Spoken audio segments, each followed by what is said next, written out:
Hi guys, hola estudiantes. Quería hablar hoy sobre los acentos.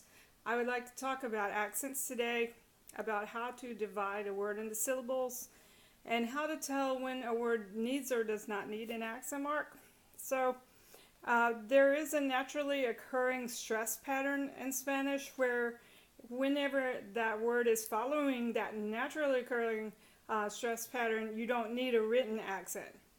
And that is two rules basically. If a word ends in a vowel or N or S, like any conjugated verb ends in a vowel, like hablo, tengo, nouns like taco, casa, then you stress the next to the last syllable naturally, and it does not need a written accent. Usually, the way you divide syllables is by just doing a vowel consonant combination. Like for example, animal, the A would be one syllable, and the NI, and then the MAL would be the last syllable. So we have a vowel, and then a consonant vowel, ni, and then a consonant vowel group again, animal. So there's three animal. Okay? So that first rule again is if a word ends in a vowel, N or S, the way you say it, if you see it written, you would stress the next to the last syllable of the word. Okay, and other words that end in vowels, N or S, camino, tengo, etc. All right, now if a word ends, say for example, in a consonant that is not N or S, like doctor, then the naturally occurring stress is on the last syllable. So, for example, doctor, animal, that ends in an L. So, and you say it animal, and I'm going to just do a hand signal for whenever I want to do a stress, right?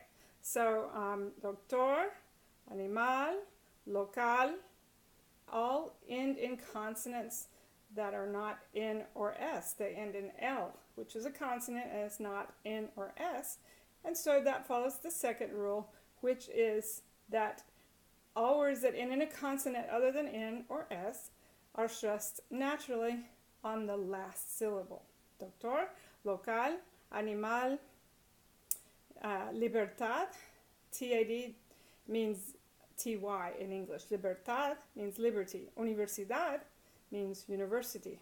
So a D is also not an N or S. And so you got the stress on the last syllable. If it's consonant other than N or S, you stress the last syllable.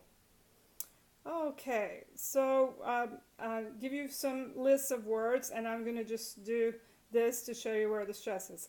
Doctor, mujer, it ends in an R. Mochila, it ends in a vowel.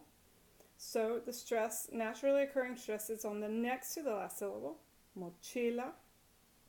Permiso, next to the last syllable, mi. Posible, the stress is on the C, posible.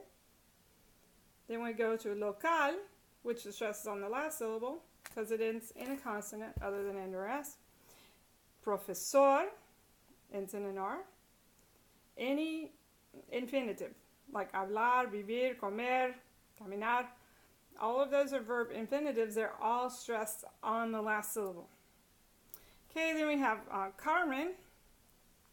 You stress it on the next to the last syllable because it ends in an N, and generally you're going to have it stressed in the next to the last syllable if it ends in a vowel, N or S, unless you have a written accent on it. A written accent will tell you that this is breaking rule 1 or rule 2. Rule 1 being that if it ends in a vowel, N or S, you stress the next to the last syllable. And rule 2 is if it ends in a consonant other than N or S, then you stress the last syllable. Doctor, hospital, animal.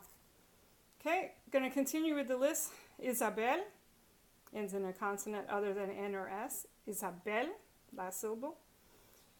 Biblioteca, next to last syllable because it ends in an A and an A. And so next to last syllable is stressed. Biblioteca.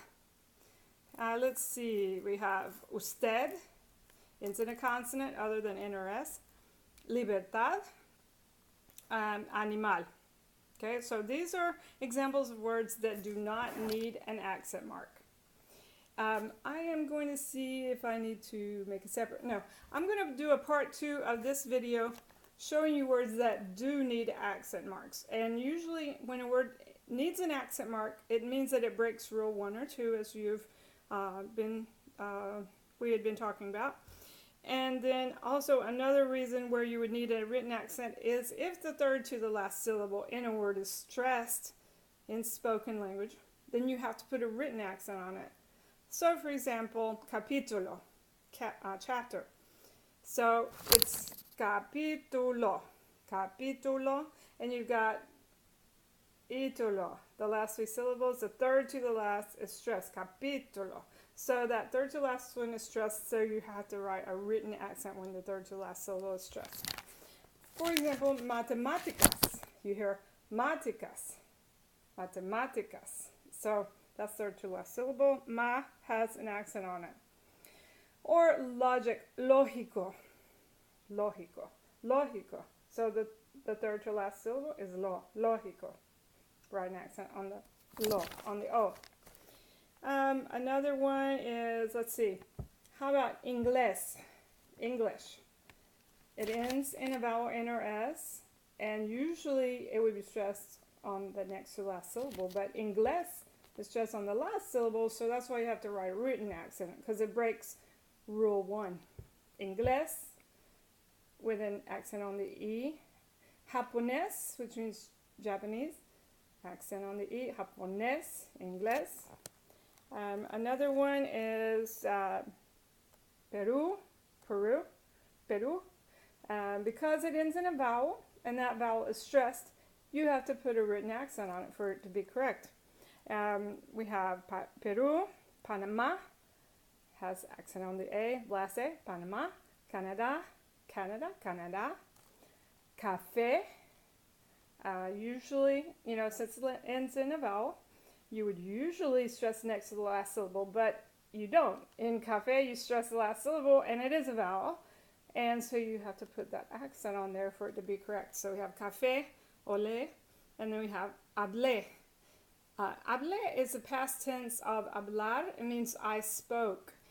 So in the preterite tense, you have the first person singular, the yo form, has an E with an accent on it for the AR verbs like hablé, caminé, tomé. Okay? And then you have third person also, he or she spoke, habló, caminó, cantó. So those are examples of words that need, first part, the ones that don't need written accents, because they're following the natural pattern of stress. And the second group in part 2 were words that needed accent marks because they went against rule 1 or 2, or the third to last syllable was stressed. I hope this helps you. Thanks. Gracias.